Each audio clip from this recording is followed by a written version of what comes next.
बिस्मिल्लाहिर्रहमानिर्रहीम। तमाम देखने वाले स्टूडेंट्स को मोहम्मद नुमान अंजुम की तरफ से अस्सलाम वालेकुम। तो स्टूडेंट्स क्वेश्चन नंबर 12 हम लोग कर चुके हैं। क्वेश्चन नंबर 13 आज हमारे पास है। क्वेश्चन नंबर 13 की स्टेटमेंट देखिएगा। वो कह रहे find an equation of line. आपने इक्वेशन ऑफ लाइन फाइंड करनी है जनाब। आपके पास गिवन पॉइंट है -4 -6 पे। ठीक है जी, आपके पास पॉइंट है, आपके पास क्वेश्चन नंबर 13 है। क्वेश्चन नंबर 13 का पॉइंट गिवन है -4 -6। जनाब आप लोग अपनी अपनी स्टेटमेंट में देख सकते हैं, बुक की स्टेटमेंट में क्लियर करके ये पॉइंट आपके पास वहां पर लिखा हुआ है। इसके बाद वो कह रहे हैं and perpendicular to the line having slope -3/2। अब देखिए मेरे भाई, आपके पास परपेंडिकुलर है, लाइन परपेंडिकुलर है और स्लोप गिवन है -3/2। देखें जी, आपके पास स्लोप गिवन है -3/2, लेकिन ये लाइन परपेंडिकुलर है। तो मैंने आपको बताया था कि अगर लाइन परपेंडिकुलर हो तो फिर हम लोग स्लोप को रेसिप्रोकल कर देते हैं। आप लोग यहां लिखेंगे required slope m is equal to 2/3। तो मेरे भाई, जब भी आपके पास लाइन परपेंडिकुलर होगी तो हम लोग स्लोप को रेसिप्रोकल कर देंगे। 3/2 है तो 2/3 हो जाएगा, माइनस है तो क्या हो जाएगा, प्लस हो जाएगा। अब आपने इक्वेशन फाइंड करनी है। फार्मूला आप लोग पढ़ चुके हैं, y - y1 m into x minus x1। तो अब अच्छा, यहां पे आप लोग लिख भी सकते हैं इक्वेशन रिक्वायर्ड या रिक्वायर्ड इक्वेशन लिख के ये फार्मूला आप लोग लिख देंगे और इसमें अपनी वैल्यूज को क्या कर देंगे मेरे भाई, पुट कर देंगे। तो y माइनस, आपको पता है ये x1 है, ये y1 है, तो y1 की वैल्यू है -6, m की वैल्यू है हमारे पास 2/3, x माइनस x1, तो x1 की वैल्यू है -4। तो y माइनस और माइनस क्या हो जाएगा, +6 हो जाएगा। यहां पे क्या आ जाएगा, 2/3 आ जाएगा। माइनस और माइनस प्लस हो जाएगा और x +4 आ जाएगा जनाब। ठीक है जी, 3 यहां डिवाइड है तो यहां आके मल्टीप्लाई हो जाएगा। 3y + 6 is equal to 2x + 4 हो जाएगा। 3 को मल्टीप्लाई किया तो 3y, 3 को अंदर मल्टीप्लाई किया 3 6 18, 2 को मल्टीप्लाई किया 2x, 2 4 8 हो जाएगा जनाब। मेरे ख्याल से यहां तक आप लोगों को समझ आ चुकी है। हमें इक्वेशन चाहिए। इक्वेशन फाइंड करने के लिए हम क्या करेंगे, ये 2x + 8 जो है मेरे भाई, ये वैसे का वैसे ही आ जाएगा। +3y इस साइड पे जाके -3y हो जाएगा।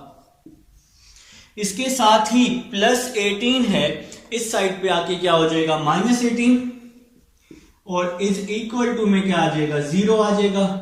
नेक्स्ट चलते हैं जी, 2x - 3y +8 - 18 तो -10 is equal to 0, which is your required equation. तो ये जी हमारा आंसर आ चुका है। उम्मीद है समझ भी आ चुकी है। अब हम चलते हैं जी क्वेश्चन नंबर 14 की तरफ। इसको हम लोग कर देते हैं, रेस कर देते हैं, ताकि क्वेश्चन नंबर 14 को हम लोग क्या करें, स्टार्ट करें और उसको कंप्लीट करते हैं जी टाइमली। क्वेश्चन नंबर 14 है, वो हमें कह रहा है find an equation of the line through 11 - 5। तो पॉइंट है जी आपके पास, आपने इक्वेशन फाइंड करनी है। गिवन पॉइंट है 11 - 5। तो ये जी गिवन पॉइंट आपके पास है। क्वेश्चन की स्टेटमेंट आप लोग देख सकते हैं। इसके बाद वो हमें कह रहा है and parallel to the line with slope. Slope दिया हुआ है उसने हमें, m इज इक्वल टू -24। यहां पर स्लोप को रेसिप्रोकल नहीं करना क्योंकि ये पैरेलल है। परपेंडिकुलर में रेसिप्रोकल करना होता है। तो फार्मूला लिख लेंगे, आप सबको पता है formula, y - y1 m into x - x1। ये वैल्यू x1 होती है और ये वैल्यू y1 होती है। तो y y1 की जगह -5, फिर है m की जगह 24, x1 की जगह 11 आ जाएगा। y माइनस माइनस प्लस हो जाएगा, -24 को x से मल्टीप्लाई किया, -24x, माइनस माइनस प्लस हो जाएगा। 24 को 11 से मल्टीप्लाई कर देते हैं जनाब, 24 को 11 से, तो 264 आ जाएगा। तो मैंने यहां कैलकुलेटर पे मल्टीप्लाई किया 24 को 11 के साथ, तो 264। नेक्स्ट चलते हैं जी, y प्लस 5 -24x है, यहां आके +24x हो जाएगा, प्लस 264 है, यहां आके -264 हो जाएगा। ठीक है मेरे भाई। नेक्स्ट चलते हैं जी, 24x प्लस y, और 5 को 264 को माइनस कर देंगे तो 259 आ जाएगा, इज इक्वल टू 0। तो ये जी रिक्वायर्ड इक्वेशन आ जाएगी। तो ये है जी क्वेश्चन नंबर 14 है। अब हम लोग अपने नेक्स्ट क्वेश्चन की तरफ चलते हैं जी, जो कि हमारा इंपॉर्टेंट क्वेश्चन है, जो कि आज के लेक्चर का टारगेट था। क्वेश्चन नंबर 15 जी आज के लेक्चर का टारगेट था। क्वेश्चन नंबर 15 इंपॉर्टेंट क्वेश्चन है। क्वेश्चन है जी, the points A B and C are vertices of a triangle. Question number 15 है। तो हम लोग एक ट्राइंगल बना लेते हैं। आप लोगों ने जी एक ट्राइंगल बना ली, आप सब लोग बहुत अच्छे लोग हैं। तो हमने ये ट्राइंगल बना ली, हमने इसको ए का नाम दे दिया, इसको बी का नाम दे दिया, और इसको हमने सी का नाम दे दिया। ए पॉइंट है आपके पास -1 2, ए पॉइंट है मेरे भाई -1 2, बी पॉइंट है 6 3, बी पॉइंट है 6 3, और आपके पास सी पॉइंट है 2 -4, सी पॉइंट है 2 -4। अब हम इसकी स्टेटमेंट को आगे बढ़ते हैं। देखें जी, उसने कहा the points A B and C are vertices of triangle. तो मैंने ए बी और सी लिखा, ए की जगह -1 2, बी की जगह 6 3 और सी की जगह 2 -4 लिखा। इसके बाद वो हमें कह रहा है show that the line joining the mid point D of A B पे क्या पॉइंट बन रहा है, डी पॉइंट बन रहा है। अब आप लोग बाउंड हो चुके हैं कि ए बी पर आपने डी पॉइंट बनाने, तो ए बी पर हमने डी पॉइंट बना लिया। इसके बाद कह रहे हैं and the mid point E of A C पर आप लोगों ने मिड पॉइंट ई बना लेना है। अब आप लोग बाउंड हो चुके हैं। ठीक है जी। इसके बाद वो कह रहे हैं is parallel to BC and DE is equal to 1/2 BC। भाई तो मेरे भाई आप लोगों ने क्या करना है, DE जो है वो BC के पैरेलल है, लेकिन हाफ के 1/2 के। आपको नजर भी आ रहा है कि ये लाइन स्मॉल है एज कंपेयर टू दिस, मतलब ये लाइन हाफ है इस लाइन के। तो ये चीज आप लोगों ने क्या करना है, प्रूफ करना है। तो सबसे पहले यहां मिड पॉइंट का जिक्र हुआ है, तो सबसे पहले मिड पॉइंट डी फाइंड कर लेंगे। आप लोग यहां लिखेंगे मिड पॉइंट डी। तो मिड पॉइंट डी फाइंड कर लेते हैं जनाब सबसे पहले। तो मिड पॉइंट का फार्मूला मैंने आपको काफी दफा लिखवाया है, हर क्वेश्चन में लिखवाता हूं, x1 plus x2/2 y1 plus y2/2। तो ये जनाब हमारे पास मिड पॉइंट का फार्मूला है। तो मैंने आपको बताया था कि पेंसिल से आप लोग लिख लेंगे, इसको आप लोग कर ले x1 और y1, और इसको आप लोग कर ले x2 और y2, जिसको मर्जी कर ले x1 y1 x2 y2, बस आपने फार्मूले में पुट करने हैं। तो भाई अब हम इसको ऐड कर रहे हैं, x1 plus x2 -1 plus 6, -1 plus 6/2, y1 plus y2 2 plus 3, y1 plus y2/2 आ जाएगा। नेक्स्ट चलते हैं जी, -1 प्लस 6 5/2, 2 प्लस 3 5/2। तो ये मिड पॉइंट डी आ गया, मिड पॉइंट डी आ चुका है। 5/2 और 5/2 हम लोग यहां लिख लेते हैं डी के साथ, 5/2 और 5/2। तो ये मिड पॉइंट डी हम लोगों ने फाइंड कर लिया है। अब हम लोग क्या करेंगे, मिड पॉइंट ई फाइंड कर लेंगे। आप सब लोग लिखेंगे, मेरे साथ साथ नोट करेंगे। तो मिड पॉइंट ई फाइंड कर लेते हैं जनाबे आली, मिड पॉइंट ई। तो भाई x2 y2 को हम यहां से रिमूव कर देते हैं, ठीक है जी। तो x2 y2 को हम लोग यहां लिख लेते हैं इसके ऊपर कुछ इस तरह से, ठीक है। अब हमें e चाहिए, e जो है ना AC पे है ना, इसलिए हम AC यूज करेंगे। तो वही काम है, वही फार्मूला है, x1 plus x2, x1 plus x2 over 2, इसी तरह से y1 प्लस y2, तो 2 minus 4, y1 plus y2 over 2 आ जाएगा, ठीक है मेरे भाई। तो मिड पॉइंट ई आ जाएगा -1 plus 2, 1 over 2, 2 minus 4 minus 2 over 2, 2 से 2 कैंसल। तो मेरे प्यारे भाई ई आ रहा है हमारे पास 1/2 और -1 आ रहा है। तो ई अब हम लोग फाइंड कर चुके हैं, मिड पॉइंट ई आ चुका है। अब इस क्वेश्चन की स्टेटमेंट थी जो कि मैं देखना चाह रहा हूं कि आप लोगों ने प्रूव करना है DE is equal to 1/2 BC। हम लोगों ने प्रूव करना है, हम सब ने मिलकर जी प्रूव करना है DE is equal to 1/2 BC। साथ साथ नोट करेंगे, इंशाल्लाह अल्लाह के हुक्म से ज्यादा समझ आएगी। जो चीज भी होती है वो अल्लाह के हुक्म से ही होती है। तो आप लोगों ने प्रूव करना है भाई, आप लोगों ने प्रूव करना है DE is equal to 1/2 BC। तो ये चीज आप लोगों ने प्रूव करनी है जो मैंने आपको लिख के दिखा दी। अब आप लोगों ने क्या करना है मेरे भाई, सबसे पहले ना हम लोग एक काम करते हैं, हम लोग ना BC डिस्टेंस ले लेते हैं, फिर हम DE डिस्टेंस ले लेंगे, फिर इसको हम लोग क्या कर देंगे, प्रूफ कर देंगे। तो सबसे पहले हम लोग BC डिस्टेंस ले लेते हैं, आप बेशक DE ले लें पहले, कोई मसला नहीं है। तो हम लोग BC ले रहे हैं, आप लोग पहले DE ले लें या BC ले लें, कोई इशू नहीं है, जिसको मर्जी पहले लें आप लोग ले सकते हैं। अगर आप लोग BC लेते हैं ना, तो यहां पे आप लोग लिख लें x1 y1, ठीक है जी।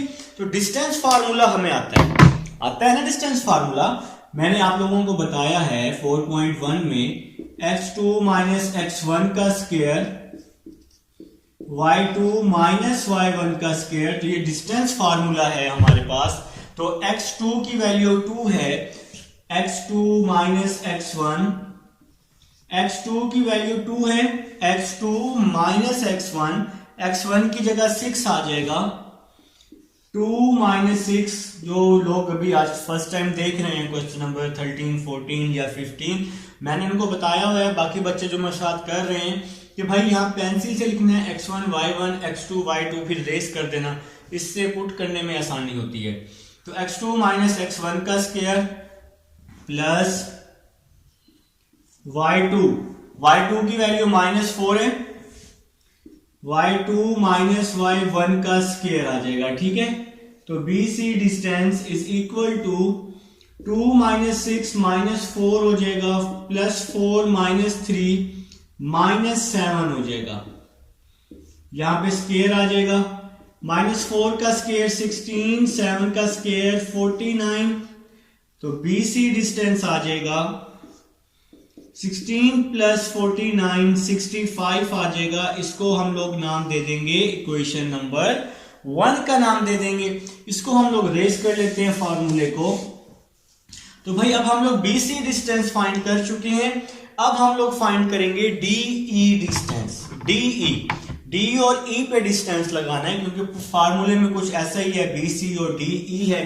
तो E पॉइंट जो आया था ना, E पॉइंट वो आया था 1/2 और -1 आया है, ये E पॉइंट आया है। तो अब हम लोग DE का डिस्टेंस फाइंड कर लेते हैं, DE का डिस्टेंस फाइंड कर लेते हैं, DE का डिस्टेंस। तो मेरे भाई DE का डिस्टेंस फार्मूला है x2 माइनस x1 का स्क्वायर। देखें जी, आप लोगों ने क्या करना है, यहां पे इसको तो आप रेजर से रेस कर देंगे, ठीक हो गया। यहां पे लिख लेंगे x1 x2 नहीं, x1 y1 होती है मेरे भाई, जल्दबाजी नहीं, और यहां लिख लेंगे x2 y2, ठीक है। तो जहां मर्जी लिख लें आप, इसकी जगह चेंज कर सकते हैं, आंसर सेम आएगा। तो फार्मूला होता है x2 माइनस x1 का स्क्वायर, तो 5/2 माइनस 1/2 x2 माइनस x1 का स्क्वायर प्लस y2 है 5/2, y2 है 5/2 y2 माइनस y1 का स्क्वायर, y1 है हमारे पास -1 और ये ब्रैकेट मैंने क्लोज कर दी। तो फार्मूला लिख लिया, फार्मूला पुट कर दिया। अब हम लोग इसका क्या लेने वाले हैं, यहां पर एलसीएम लेने वाले हैं। डीई डिस्टेंस, इसका हम लोगों ने एलसीएम ले लिया। 5 माइनस 1/2 आ जाएगा और यहां स्क्वायर 5/2 माइनस और माइनस क्या हो जाएगा, +1 हो जाएगा और यहां स्क्वायर आ जाएगा। 5 माइनस 1 4 हो जाएगा, 4/2 का स्क्वायर हो जाएगा। यहां पे एलसीएम ले लिया मैंने, 5 + 2/2 आ जाएगा और स्क्वायर आ जाएगा। इसके नीचे 1 है ना, नीचे वाली वैल्यूज को मल्टीप्लाई, बाकी वैल्यूज को क्रॉस मल्टीप्लाई करते होते हैं। ये एलसीएम का सबसे आसान तरीका होता है और यहाँ पे अंडर रूट आ जाएगा। इसको अब हम लोग रेज करते हैं भाई, क्योंकि क्वेश्चन तो अभी शुरू है, अभी तो एंडिंग नजर नहीं आ रही हमें, ऐसे ही ना, अभी तो हमें एंडिंग नजर नहीं आ रही। चलें जी नेक्स्ट चलते हैं, इसकी कटिंग कर देते हैं। 2 1s are 2, 2 2s are 4। इसकी हमने कटिंग की तो DE का डिस्टेंस यहां लिख रहा हूं, इज इक्वल टू लिख रहा हूं और यहां 2 का स्क्वायर लिख रहा हूं, फिर plus 2 1s are 2, 2 2s are 4 और ये स्क्वायर भी तो है ना बाहर। 5 + 2 7 हो जाएगा, 7/2 का स्क्वायर हो जाएगा और इसके ऊपर हमारे पास अंडर रूट भी है जनाब। तो 2 का स्क्वायर क्या होता है, 4 होता है, 7 का स्क्वायर 49, 2 का स्क्वायर 4, अंडर रूट आ जाएगा। अब इसके नीचे 1 है हमारे पास, तो इसका एलसीएम ले लेंगे, नीचे वाली वैल्यूज को मल्टीप्लाई करके बाकी वैल्यूज को क्रॉस मल्टीप्लाई, 4 1s are 4 और इसको हमने क्रॉस मल्टीप्लाई किया, 4 4s are 16, 1 को 49 के साथ तो 49, 16 + 49 65 और 4 का अंडर रूट मैंने ओपन कर दिया, 2 आ गया और यहां पे लिख दिया मैंने DE डिस्टेंस। कुछ बात की समझ आई है? तो यहां पे 16 + 49 65, 4 का अंडर रूट मैंने 2 लिख दिया है, तो DE इज इक्वल टू, ये जो 2 डिवाइड में है 1/2 अंडर रूट 65। अंडर रूट 65 किसकी इक्वल आया था, BC के, तो ये तो प्रूव हो गया। अंडर रूट 65 की जगह हमने प्रूव कर दिया, तो भाई इसकी वैल्यू पुट कर दी अंडर रूट 65 की जगह BC और फिर ये प्रूव हो गया। DE is equal to 1/2 BC distance आ जाएगा, तो ये आपका प्रूव हो चुका है। लेकिन क्वेश्चन की एक और चीज हम लोगों ने प्रूव करनी है, वो कह रहा है, उसने यहां पे पैरेलल का भी जिक्र किया हुआ है। AC और BC जो है वो आपस में क्या है, पैरेलल हैं। तो पैरेलल के लिए हमें थोड़ी सी एक छोटा सा 2 स्टेप करने पड़ेंगे, हमें स्लोप फाइंड करने पड़ेंगे। हम लोग चेक कर लेते हैं क्या इसका और ये, क्या ये दोनों आपके पास इक्वल हैं। तो ये दोनों इक्वल करने के लिए हमें इन दोनों के स्लोप चेक करने हैं कि क्या ये दोनों आपस में इक्वल होंगे। अगर इन दोनों का स्लोप इक्वल आया तो ये आपस में पैरेलल होंगे, तो फिर ये भी आपके पास कंडीशन प्रूव हो जाएगी कि DE जो है वो पैरेलल है किसके, BC के। तो एक तो ये कंडीशन प्रूव होगी और एक ये वाली कंडीशन प्रूव होगी। ये कंडीशन तो हमने प्रूव कर ली है, पहले ही प्रूव कर ली ना। अब आपको ये कंडीशन प्रूव करनी है, DE और BC ये क्या है, पैरेलल हैं। ठीक है मेरे भाई, तो अभी आपको स्लोप ऑफ DE निकालना है। सबसे पहले आप स्लोप ऑफ DE निकाल लेंगे। अच्छा, इसके साथ आप लोग लिख भी दीजिएगा हिंस प्रूफ, ठीक है, हिंस प्रूफ। ये आपकी कंडीशन कंप्लीट हो गई है।